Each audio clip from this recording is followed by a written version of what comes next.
guys, welcome back to my channel. My name is Zadie and today we are doing an unhaul plus a little tour of my bookshelf because I don't think I've actually really done that. And it's kind of like switching up a bit, so I thought might as well do it now. To get into this, I've already kind of picked out the books because I got bored one night after I was like studying and I needed a break, and I was just like, okay, so I'm gonna unhaul this book, this book, this book, like as if I was filming a YouTube video. So I just have them all picked out and I'm not gonna go reenact anything because that's not gonna be authentic and I don't wanna do that. We have this stack. Some of these I might go put into a little free library because I got them from a little free library, so like it's only fair to do that. The others, I don't know what I'm gonna do with yet. Like they might be sitting in my closet for a while. And then we're gonna go through the bookshelf and I'm just gonna show you everything, and I'm gonna kind of tell you their status on if they're gonna get unhauled later on. Because I do have some books in here that is like, they're wishy-washy. They might get unhauled, they might not. They just need a couple more months. Anyways, let's get on to the video. Alright, so the first book is A Touch of Darkness by Scarlett St. Clair. I found this in a Lo-Fi library, so I picked it up because I've heard things about it and I was like, might as well read it because it's there. I read 48 pages of it, so I got to chapter 4 and it was fine. It was cool, it was chill. The main reason why I wanted to read this during the time that I did read it was because I was doing a Persephone essay, like research paper, and this is a retelling of Persephone and Hades, so I was like, might as well read it because I had to do something on Persephone in pop culture. I didn't really enjoy this. Yeah. So this is the DNF for 2025, and now it's getting unhauled. Woo! Also from a Lo-Fi library, Milk Fed. I don't know why I picked this up. It kind of sounded interesting from like the blurb. I didn't ever read it though.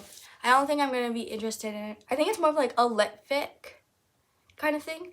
It doesn't fully see my vibe. Then again, I do love this pop of color, but yeah, don't think I'm ever gonna read it. So it's also gonna go back in the Lo-Fi library. You're gonna see a trend. I got a lot of these books from Lo-Fi libraries. Next book we have is The Fine Print, Lo-Fi library, but I actually read this one. Never again. Never again. This is my one and only experience I'm ever gonna have with Laura Nasher. I don't think you can force me to read another one of these. This was, I don't think this is even realistic. This is not gonna happen in real life. Like, after a meeting? No. No. Never again. The Teacher by Frida McFarlane. So I read this during the summer this year, and my counselor had bought this, and that's how I read it. And she lives abroad, so in like the UK. She couldn't bring this back because it was like a lot of weight, and so she was giving out her books, and you'll see another one of her books in this pile coming up soon. And so she gave me this one because I was like, I wanted it. I kind of enjoyed the book, but now that I'm looking back on it, I'm not going to read this again. And I don't fully enjoy Frida McFarlane's work. Like, I read the first book in The Housemaid, The Teacher, and One by One this summer. And like, they were good. One by One was probably my favorite. I think that was good. The Housemaid I was like really bored on. And then The Teacher, it was good, but now looking back on it and like kind of looking at some reviews, I'm kind of weirded out because, like, spoiler warning, the main teacher, the like woman teacher, she has like an affair with this other person. And in the theory video that I was watching, apparently that theory might be that that's a high school boy. No, we're not owning this. No.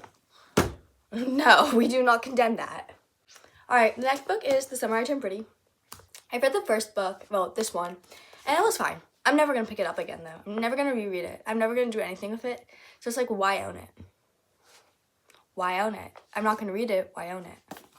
And plus, everybody loves the series. Well, a lot of people love the series, and so I think it would be like great for other people to read it because I'm not gonna enjoy it.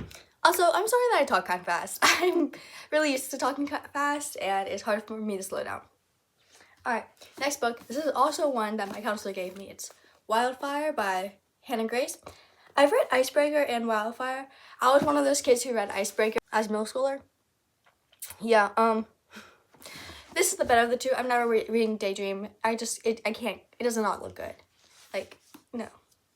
And I really enjoyed this one, and that's why I asked to get it, but I realized I'm never going to read it. It was really cutesy, though. Just gonna say it was, like, of Hannah Grace's works, that's my favorite. Icebreaker, never gonna read again. Alright, and then I have, oh wait, I'm not unhauling this one. Then I have 2 Carly Fortune books. We have The Summer Will Be Different and Every Summer After. I read This Summer Will Be Different, and it was fine. I got both these from the Free Library, again. I read This Summer Will Be Different, and I kind of enjoyed it. It was cute. It was nice. I'm never going to read it again. So, Unhaul. And then Every Summer After, I got this because I was like, I enjoyed that one. I might as well try and read this one.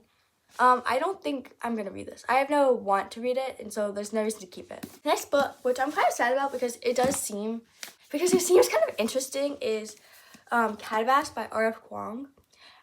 It's really, really thick, really thick. I got it from the Free Library, and it just has a little bit of water damage, which is like, fine, I don't care that much.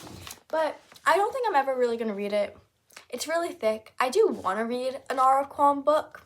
I just don't think now is my time because life's been really busy, so I need some shorter books that I'm going to be into. And I don't think I'm actually going to get rid of this one soon, so if you do think I should read it, let me know. Because this is, of the ones I'm unhauling, one I'm most likely going to read out of them all. So the last 3 books in this pile are the Knockment series. I've read the first one.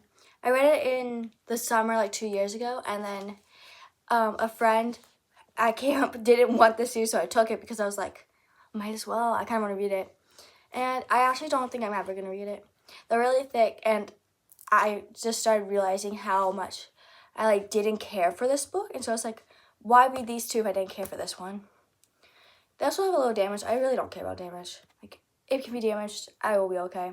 So, yeah, I'm not doing these ones. That is the unhaul portion of this series. The 2 books that are back here are Dash and Lily's Book of Dares. This is my book club book. That's not getting unhauled yet. This would get burned. If you know my hate for royal heirs, it's basically this in the same sense. And then we have The Devil Wears Prada. This was in there because I just think I stopped wanting it on my bookshelf, and I didn't realize it was in the pile. So now for the bookshelf tour.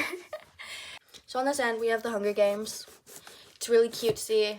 I want to get the rest of the series, but I don't really feel like it. We have All I Want for Christmas. This is my book club book. We did like a book exchange, and we all had to bring a Christmas book. And yeah, so I got this one. So I need to start reading it because I think it's due March something. Yeah, I haven't started that yet. Right. Shadow Me, love Shadow Me. Night by Ellie Weasel. My grandfather sent me this. And depending on which class I take next year for history, I will be reading this. So it's going to get read either way. We got The Bridge Kingdom by Danielle L. Jensen. I am so excited for this book. So very excited. OMG. That's okay. I'm so excited for this book. I really wanted this book for a while.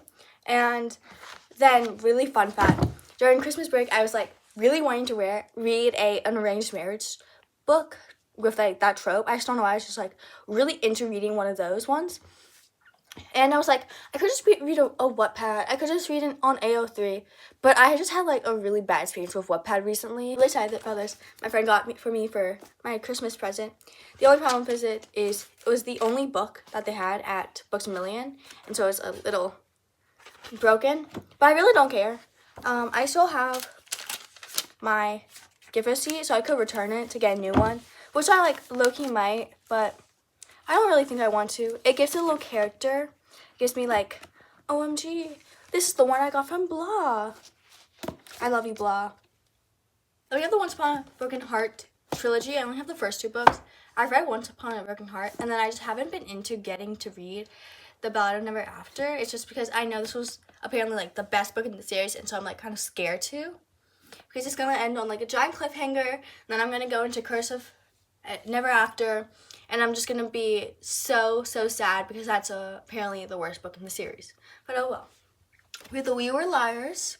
I actually really enjoyed this book. It was a really nice summer read, and I might want to try and read it during the summer, or I'll read its prequel. We don't never know. Better Than the Movies. I have not read this book yet. Royal Airs Academy. This is forever staying. This is like a landmark book for me for some reason. I don't know why, it just is. So it's gonna be here forever. I still want to read the prequel or like the duology. No books behind there. Then we have my L. Kennedy section. We got The Deal, and then the Campus Diary series. I was really into the Dixon Rule for like the longest time. Like, this was my favorite book ever. But now, like, doing an analysis of why people don't like it, I realized I actually don't really like it anymore. And so now I really only like the Graham Effect in this book series, because I actually hate Charlie Method so much. I hate Charlie low-key. Like, we didn't need to be introduced to a new character. This literally could have just been a boy love romance. Like, we had so much. It makes me so mad. So this book could get on hold in the future, but currently I want it because Love Story is coming out soon, and I need to be able to read about these Blake moments because Blake's in here a lot. Jennifer Lynn Barnes. Oh, my Jennifer Lynn Barnes. I'm only missing like one book of the Natural series, and then I'm missing like a couple in this one, but that's okay. I don't have anything behind here. And then behind here, Red Scarf Girl. This is actually a really good book, like a really good memoir. So if you want to learn more about the Chinese Revolution, read this book. It's really good. I recommend. It was my AP World School book. We got Binding 13. This was the first book I DNF'd this year. I'm gonna try and read it later on. Like, you see, I go kind of far. I low-key hate this, but it was all they had, so it was fine. I do want to read it. I'm gonna try and read the series before the TV show comes out because I do want to watch the TV show, but we'll see how that goes. Then we got Northanger Abbey. I'm trying to get into my Jane Austen era, and I just read Pride and Prejudice, so I do want to try and read Northanger Abbey sometime this year. I have a goal to read a couple of Jane Austen books this year, so we'll see how that goes. And then we have, at the very end, Monster Calls. This is a really good lit fic, so if you really want to read a good lit fic, I'd say read this. Then I can take that with a grain of salt because I don't know what lit fic means, like literature fiction, but it's really good. It means literature fiction. What am I talking about? And then in that random pile that I had right there, we got Pride and Prejudice. We got a World Atlas because I low-key like the world, as you can see from up there. The other was more. Hated this. Miss Urban Dictionary. We got Lord of the Flies. I had to read this for English sometime soon. I don't know when we're going to read this because we still have to read Lord of the Flies, Animal Farm, and I think we have to read Romeo and Juliet, or that's the other class. But, yeah, and then we also have to read a lot of short stories and poems. Like, we just finished, The Sound of Thunder by Ray Bradbury. That was okay. Lord of the Flies. I don't know when we're going to read this. I know we have to write an essay on Animal Farm. Not excited for that. Just finished my Pride and Prejudice essay. Ooh. And then we got the Odyssey. So I also had to read a bit of the Odyssey for this year. So we have a dictionary. I don't know why, I just do. The Family Romanov. This is my AP World School book that I need to be reading right now. I have to write an essay on it. I'm so excited. Woo. Six of Crows. Somebody forced me to read this because I want to read it. Well, Snow Globe. Read Snow Globe. It's so good. I love it. What book's back here? Oh, we got Rebecca by Daphne du Maurier. It's a really good classic. I really enjoyed it. Like, I didn't enjoy it because it was a school book, but after, like, looking back on it, it's really good. We got Powerless. I felt powerless after reading this. Games Untold. I need to read this because I haven't yet. But I low-key don't care about these characters. I only care about Gigi. Gigi is my favorite, if you cannot tell. Family of Liars. This is hopefully going to be a summer read for me. If not, it gets unhauled. I fully forgot that I need to tell you if I'm like unhauling stuff or not. I'd say really the closest thing that's going to be unhauled on this shelf that I'm just like talking about right now is Powerless, because I don't know if I'm going to continue the series or not. And then we have Sarah J. Maas. Woo! We love her. Crescent City is probably the one I enjoyed the least. Actually, I might have enjoyed it a lot. But this was a really big, like, I have no clue what was going on. I blacked out while reading these books. I do want to read it because I want to know what happens. Because, like I said, I blacked out. Core Thorns and Roses, this series will be unhauled. If I don't like the new book or like how the series progresses, I'm unhauling them. I'm like really deep into the fan theories that if I don't like the fan theories that or like the canon theories that do happen, I'm not reading it. Actually, no, I'm gonna read it, but I'm not like gonna keep it because it doesn't bring me joy. Then Throne of Glass, it's Throne of Glass. Anyways, I hope you enjoyed this video. I enjoyed talking to y'all. Hopefully you enjoyed seeing my bookshelf. Thanks for watching. I'll see you another time. Bye!